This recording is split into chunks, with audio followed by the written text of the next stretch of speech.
According to the Center for Automotive Research, more than 7 million Americans can thank the auto industry for their jobs. We, the trade ministers of Australia, Brunei Darussalam, Canada. But the Trans-Pacific Partnership Trade Agreement announced Monday could mean changes, especially for the 3.5 million who make auto parts across the country. Right now, nearly 2/3 of every vehicle made in the United States has to be made in North America to get tax breaks under the North American Free Trade Agreement. But under TPP, less than half of the same vehicle's auto parts would have to be made inside the trading bloc. I don't believe that the TPP is going to be good for the auto industry, for suppliers, or for the auto worker.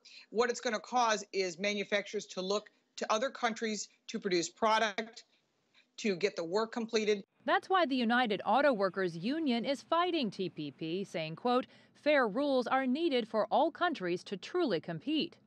But on the streets of Tokyo and Osaka, there would be a new incentive to buy American vehicles. Under the terms of the deal, Japan, which imports among the fewest cars of any major auto market, would allow some U.S. cars to be imported. And while China is not party to the TPP, its auto parts makers also stand to benefit. Japanese automaker Nissan has already begun to rely on Chinese suppliers for up to 20% of its parts. And with less than half of a vehicle's parts required to be made inside the trading bloc, sourcing in China looks attractive.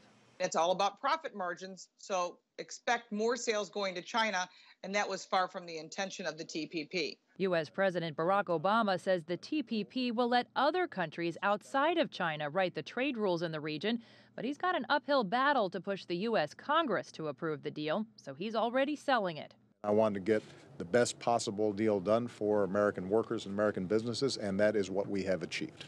Obama says under TPP, Malaysia's 30% tax on American auto parts and Vietnam's near 70% tax on American vehicles will fall or disappear.